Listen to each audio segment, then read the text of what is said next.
तो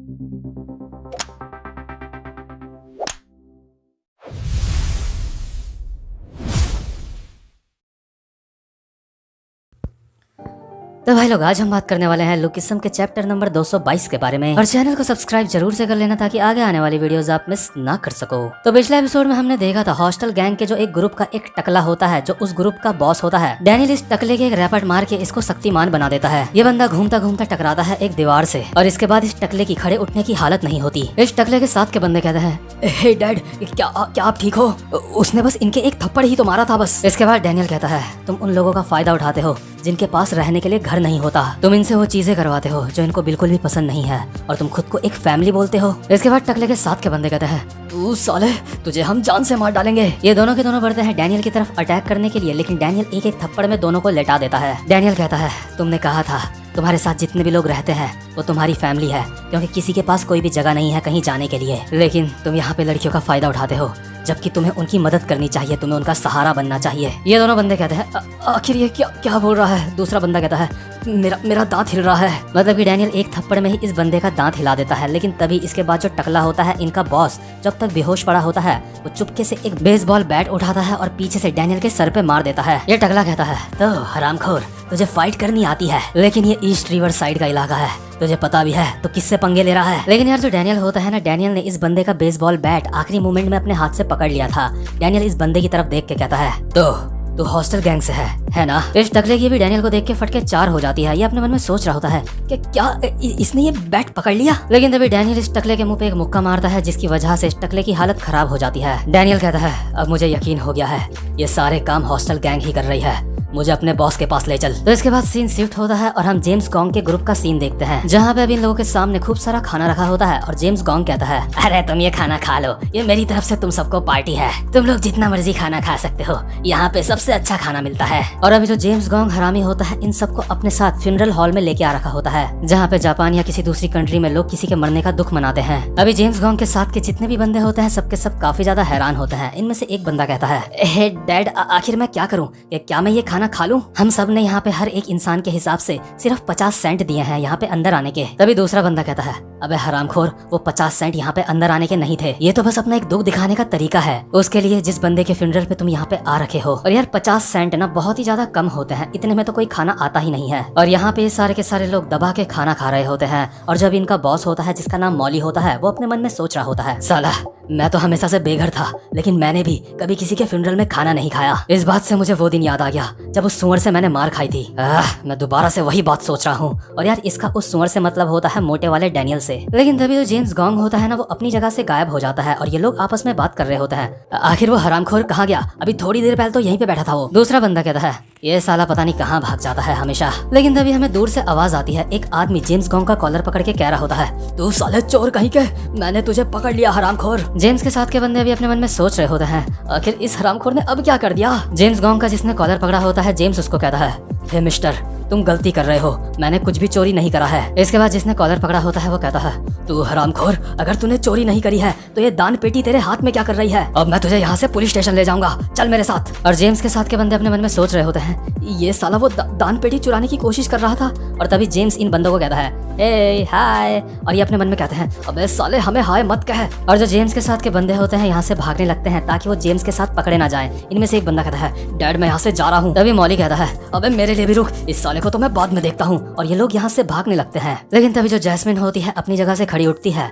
और James gong की तरफ उंगली करके कहती है, तो वो तुम ही थे जिसने मेरा पर्स चुराया था। हे गाइस, यही है वो जिसने मेरा पर्स चुराया था। और अभी जैस्मिन के साथ के सारे बंदे हैरान हो जाते हैं और खड़े होकर ये देख रहे होते हैं। और अभी जो जैस्मिन होती है उसने जेम्स का कॉलर पकड़ा हुआ होता है और कहती है, तू चोर कहीं के, मुझे मेरा पर्स वापस कर दे। जब तू खाना खा रहा था तो तूने ऐसी एक्टिंग करी जैसे तू खाना खा रहा था, लेकिन तूने मेरा पर्स चुरा लिया। तभी जिस अंकल ने जेम्स का कॉलर पकड़ा होता है अभी कुछ देर पहले, वो कहता है, क्या इसने तुम्हारा भी पर्स चुराया था? रुक जाओ, बस रुक जाओ, मैं अभी पुलिस को कॉल करता हूँ। लेकिन तभी जो जैस्मिन होती है अपने साथ वालों को कहती है, हे गाइस, आखिर तुम किसका इंतजार कर रहे हो? इसी ने मेरा पर्स चुराया था, इसको पकड़ लो। हे मिस्टर, आप परेशान मत हो, हम पहले ही पुलिस को कॉल कर चुके हैं, हम इसको खुद पुलिस के पास छोड़ के आएंगे। और ये सारे के सारे बंदे जेम्स गॉन्ग को उठा के यहाँ से ले जाते हैं। और ये आदमी कहता है, ठीक है। तो इसके बाद जो सारे के सारे छपरी लोग होते हैं यहाँ से अपनी चोरी की कार में निकल लेते हैं। और कार की पीछे वाली डिक्की में अभी वो खिलौने की मशीन भी होती है जो इन्होंने पहले चुराई होती है। जेम्स गॉन्ग मॉली को कहता है, तो मैं तुमसे सीधी बात करता हूँ, तो ये जो जितने भी खिलौने हैं ये तुम किसी को बेच सकते हो। जिस किसी को भी तुम ये सामान बेचोगे लगता है वो काफी मोटी बुद्धि का है।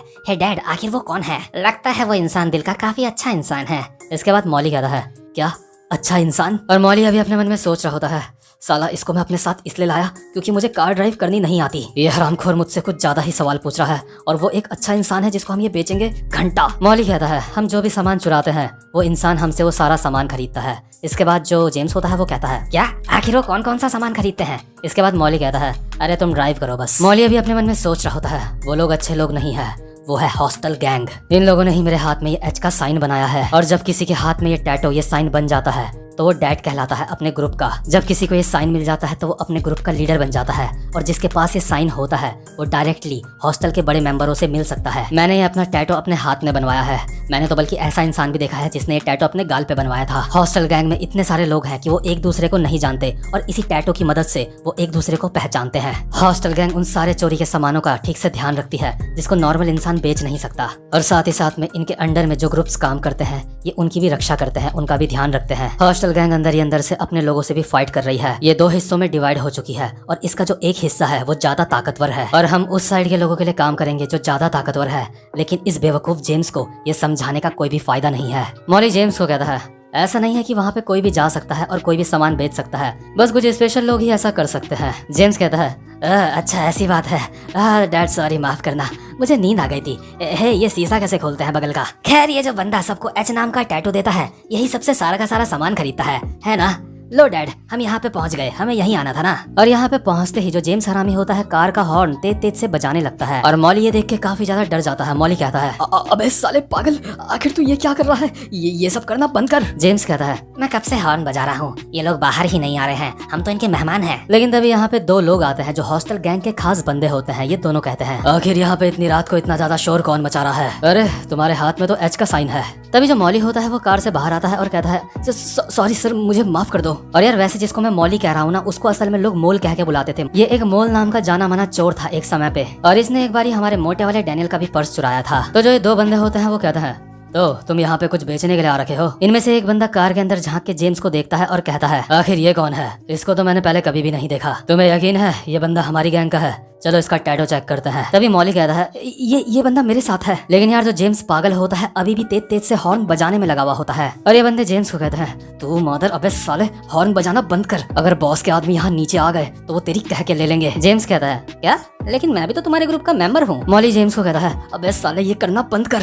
लेकिन तभी जो एक बंदा होता है जेम्स को बहुत ही सीरियसली कहता है, अबे साले तुझे लगता है तू बहुत ज्यादा फनी है क्या? तुझे नहीं पता यहाँ पे सिर्फ ग्रुप्स के डैड्स को आना अलाउड है। तभी मॉली कहता है, सर मुझे माफ कर दो, मैं इसको अच्छे से सबक सिखाऊंगा। लेकिन तभी जो जेम्स पागल होता है इस बंदे की नाक पे अपना सर मार के इसकी नाक फोड़ देता है और इसकी नाक से जो खून निकलता है उस खून से अपने सर पे भी एच का साइन बना देता है। जेम्स कहता है, अबे देख, मैं भी हॉस्टल गैंग का ऑफिशियल मेंबर बन गया, मुझे भी मेरा टैटो मिल गया। देख अब मैं भी हॉस्टल गैंग का मेंबर हूँ, तो जल्दी से अपने बॉस को बाहर बुला। और अभी जो यहाँ पे बंदे होते हैं वो कह रहे होते हैं, ये साला हरामखोर, इसको कोई रोको। लेकिन तभी हम देखते हैं एक बंदा ऊपर बिल्डिंग से कूदता है और सीधा लात मारता है जो कार होती है उसके शीशे पे और शीशा तोड़ के अपने हाथ से जेम्स का कॉलर पकड़ता है और कहता है, अबे साले तू कौन है? क्या तू यहाँ पे इंटरव्यू देने के लिए आ रखा है? जेम्स कहता है, कौन मैं हूँ जेम्स, और तुम कौन हो? ये बंदा कहता है, कौन मैं हूँ यहाँ का बॉस। और ये जो बंदा होता है इसका नाम होता है ऑली वैंग, जिसको सब बिग डैडी के नाम से जानते हैं। और यार ये बंदा भी लुकिज्म का एक बहुत ही ज्यादा पावरफुल कैरेक्टर है जिसकी फाइट्स देखने में आगे हमें काफी ज्यादा। ऑली वैंग कोई मामूली इंसान नहीं होता, इसलिए जेम्स का बॉस ऑली वैंग को देख के बहुत ज्यादा हैरान हो रहा होता है। ये डरते डरते अपने मन में कहता है, मैं पहली बार अपनी जिंदगी में इसको अपनी आंखों के सामने देख रहा हूँ। अब जेम्स के साथ जो भी यहाँ पे होगा ये मैं बाहर नहीं बता सकता। इस बेवकूफ जेम्स ने हॉस्टल गैंग के लीडर को हॉर्न बजा बजा के बाहर बुला दिया है। ये है हॉस्टल गैंग ए का बिग डैडी। इसके बाद ऑली वैंग कहता है, क्या तेरे अंदर हॉस्टल गैंग ज्वाइन करने का इतना ज्यादा उतावलापन है जो तूने खुद ही अपने माथे में एच का साइन बना दिया? और अगर तू यहाँ पे इंटरव्यू के लिए आ रखा है तो बोलता क्यों नहीं बे? और ऑली वैंग अभी जेम्स का मुंह अपने हाथों से दबाने लगता है। लेकिन जेम्स भी पक्का हरामी होता है, वो कार को स्टार्ट करके कार को आगे की तरफ बढ़ा देता है, जिस वजह से जो ऑली होता है वो हवा में उड़ता है। ऑली सीधा जाके एक दीवार से टकराता है और जेम्स कहता है, अरे ये मेरी गलती है, मुझे लगा जो ब्रेक होते हैं वो सीधी तरफ होते हैं। इसके बाद ऑली वैंग कहता है, अच्छी ड्राइविंग कर लेता है। मेरे बच्चे तुम किस चीज का इंतजार कर रहे हो? ये बंदा यहाँ पे 3rd अंकल की पोजीशन के लिए इंटरव्यू देने के लिए आ रखा है। और जेम्स अपने मन में बोल रहा होता है, क्या अंकल 3rd इंटरव्यू? क्या मेरा यहाँ पे कोई इंटरव्यू होने वाला है? तभी यहाँ पे दो बंदे आते हैं जो कि काफी ज्यादा खास इंसान होते हैं। ऑली वैन के बाद ये दोनों के दोनों बंदे काफी ज्यादा पावरफुल होते हैं। ये कहते हैं, क्या अरे यार एक और इंटरव्यू? आज इंटरव्यू के लिए काफी सारे लोग आ रहे हैं, ये दूसरा इंसान है जो इंटरव्यू देगा। और यार ये जो दोनों के दोनों बंदे होते हैं, एक होता है फर्स्ट अंकल, एक होता है दूसरा अंकल। जैसे ऑली वैन को बिग डैडी कहते हैं वैसे इनको अंकल कहते हैं। इनमें से एक का नाम होता है जस्टिन और दूसरे का नाम होता है चक। इनमें से एक बंदा कहता है, मुझे नहीं पता था आज कोई और इंसान भी इंटरव्यू देने के लिए आने वाला है। इससे पहले जिस इंसान का इंटरव्यू हुआ था वो तो किसी भी काम का नहीं था, लेकिन मैंने इस इंसान से काफी ज्यादा उम्मीदें लगा ली थी क्योंकि ये गॉड डॉग का ओल्ड बॉय था पहले, यानी कि गॉड डॉग के 4 एग्जीक्यूटिव में से एक बंदा जिसका नाम होता है डोमिनिक मिन, और इसने एक बार हमारे एली जैंग से भी मार खाई थी। और यार क्योंकि ये बंदा गॉड डॉग का 4 एग्जीक्यूटिव में से एक बंदा होता है इसलिए ये भी काफी ज्यादा पावरफुल होता है। लेकिन ये जो हॉस्टल गैंग के दोनों अंकल हैं ये भी बोल रहे हैं कि ये किसी भी काम का नहीं है और इन्होंने डोमिनिक मिन की अभी मार मार के हालत खराब करी होती है। तो इसका मतलब ये दोनों के दोनों अंकल सच में काफी ज्यादा खतरनाक हैं। इसके बाद ऑली वैंग एक सिगरेट निकालता है और कहता है, वैसे भी गॉड डॉग में बस एक ही मेंबर है, वो है जोहान। चलो चक, इस बंदे का इंटरव्यू लेने के लिए तैयार हो जाओ। इसके बाद चक कहता है, एक मिनट बिग डैडी, आखिर इसका इंटरव्यू भी मुझे ही क्यों लेना पड़ रहा है? बिग डैडी कहता है, ये यहाँ पे थर्ड अंकल के लिए इंटरव्यू देगा और क्योंकि तुम सेकंड अंकल हो इसलिए इसका इंटरव्यू तुम्हें ही लेना पड़ेगा। ड्राइविंग टेस्ट में तो ये पास हो चुका है और अगली बारी है फाइटिंग स्किल्स की। जेम्स कहता है, क्या इंटरव्यू? क्या मुझे पैसे भी मिलेंगे? और अभी जो चक होता है अपनी गर्दन वर्दन चटकाते हुए जेम्स के पास आ रहा होता है और कहता है, अबे यार पास हो जाइयो, मैं बोर हो रहा हूँ बहुत ज्यादा, हर कोई फेल हो जाता है। लेकिन तभी इसके बाद सीन शिफ्ट होता है और हम देखते हैं डैनियल के बेघर लोगों का ग्रुप का सीन। तो क्योंकि डैनियल ने इन बंदों की काफी ज्यादा तोड़ी होती है इसलिए ये बंदे डैनियल के सामने अपने घुटने टेक के बैठे हुए होते हैं। और जो बंदा होटल में यहाँ पे रंगरलियां मनाने के लिए आ रखा होता है उसने घुटने भी टेके होते हैं और अपना सर भी टेका होता है डैनियल के सामने। इसके बाद ये बंदे डैनियल को बताते हैं, जब हॉस्टल गैंग तुम्हें एक एच का टैटू दे देता है तो तुम एक डैड बन जाते हो और जब तुम डैड बन जाते हो तो तुम्हें अपनी एक फैमिली बनानी होती है और हर महीने हॉस्टल गैंग को फीस देनी होती है। हमें माफ कर दो, जब तक हम हॉस्टल गैंग को फीस देते हैं तब तक वो हमारी रक्षा करते हैं। देखो हम उतने बुरे इंसान नहीं है जितने बाकी लोग हैं, सर हमें माफ कर दो। और जो चश्मिश अंकल यहाँ पे रंगरलिया बनाने आया होता है वो अपने मन में सोच रहा होता है, आखिर सिर्फ मैंने ही क्यों अपना सर टेक रखा है? मेरी वाइफ मेरा घर पे इंतजार कर रही होगी, मुझे अपनी बीवी की याद आ रही है। इसके बाद जो टकला होता है वो दोबारा से कहता है, भले ही हम लोग प्रोस्टिट्यूशन स्कैम करते हैं लेकिन जो बाकी ग्रुप्स के डैड हैं वो इससे भी ज्यादा बुरे बुरे काम करते हैं। और जो टकले के साथ के दो बंदे होते हैं आपस में बात कर रहे होते हैं, ओए ये हॉस्टल क्या है? दूसरा बंदा कहता है, मुझे नहीं पता बे। मतलब कि ये लोग हॉस्टल गैंग के लिए काम कर रहे होते हैं लेकिन इनको ही नहीं पता होता कि ये हॉस्टल गैंग के लिए काम कर रहे हैं क्योंकि हॉस्टल गैंग अपने में ही बहुत ज्यादा बड़ी होती है। इसके बाद डैनियल कहता है, तो हॉस्टल गैंग लड़कियों का इस्तेमाल करता है पैसे कमाने के लिए, तुम लोग लड़कियों के साथ ऐसे बर्ताव करते हो जैसे वो कोई इंसान नहीं है। डैनियल टकले का कॉलर पकड़ता है और कहता है, टकले अब मुझे बता हॉस्टल गैंग मुझे कहाँ मिलेगी? टकला कहता है, सर मुझे सच में उनके अड्डे के बारे में नहीं पता, मेरे पास तो उनका मोबाइल नंबर भी नहीं है, बल्कि जो मैं उनको फीस देता हूँ वो भी बहुत ही ज्यादा सीक्रेटली दी जाती है। मुझे बस इतना पता है हॉस्टल गैंग में एक इंसान है जिसका नाम है बिग डैडी। डैनियल कहता है, अगर ऐसी बात है तो तुझे तेरा ये एच का साइन, तेरे को ये टैटू कैसे मिला? तुझे इस टैटू को लेने के लिए उन लोगों से तो मिलना पड़ा ही होगा, है ना? टकला कहता है, उन लोगों से मिलने का कोई भी तरीका नहीं है और अगर हमें उनसे मिलना है तो मुझे मेरा फोन चाहिए होगा और जो मेरा फोन है वो मेरी गैंग के दूसरे बंदे के पास है। मतलब कि ये जो टकला होता है किसी भी तरह से डैनियल को टालने की कोशिश कर रहा होता है। लेकिन तभी यहाँ पे वो बंदा भी आ जाता है जिसको ये टकला बोल रहा था कि मेरा फोन उसके पास है। और यहाँ पे जो अभी दो बंदे आए होते हैं वो भी इन्हीं के ग्रुप के मेंबर होते हैं। ये लोग डैनियल को यहाँ पे देख के कहते हैं, अरे ये नया बंदा भी यहीं पे है। अबे ओए डैनियल हरामखोर, क्या तू भी यहाँ पे देखने आ रखा है कि हम लोग काम कैसे करते हैं? क्योंकि तू घर से चला गया था इसलिए सारी की सारी साफ सफाई हमको करनी पड़ी। तू साले हरामखोर, आखिर तो हमें घूर क्यों रहा है? आंख दिखाता है साले। और ये बंदा डैनियल के कंधे में मुक्के मारने लगता है और कहता है, क्या तू चाहता है मैं तेरी मार मार के हालत खराब कर दूं? और बस डैनियल सीधा खड़ा होकर इस बंदे को देखे जा रहा होता है। लेकिन तभी जो इसके साथ का दूसरा बंदा होता है वो देख लेता है कि इनके बाकी के साथ के बंदे डैनियल के सामने घुटने टेक के बैठे हुए हैं। इसलिए इनमें से एक बंदे को पता चल जाता है यहाँ पे मामला कुछ गड़बड़ है। अभी जो चश्मे वाला बंदा यहाँ पे ज्यादा हीरो बन रहा होता है डैनियल के सामने, दूसरा बंदा इस चश्मिश को पकड़ रहा होता है और रोकने की कोशिश कर रहा होता है। लेकिन ये चश्मिश कहता है, अबे साले मुझे छोड़ दे, मैं इस हरामखोर को जान से मार डालूंगा। मैंने एक बार अपनी मदर को भी मारा था और उसके बाद मैं घर से भाग गया और तुझे लगता है मैं तुझे छोड़ दूंगा? ये हरामजादा मेरा दिमाग खराब कर रहा है। मुझे कोई फर्क नहीं पड़ता कि ये उम्र में मुझसे बड़ा है या छोटा, मैं इसको मारने वाला हूँ बहुत ज्यादा। मतलब कि यार कैसे कैसे लोग होते हैं दुनिया में। इस बेवकूफ ने अपनी माँ के ऊपर भी हाथ उठाया है। ये सब क्या देखना पड़ रहा है? अच्छा है मैं अंधा हूँ।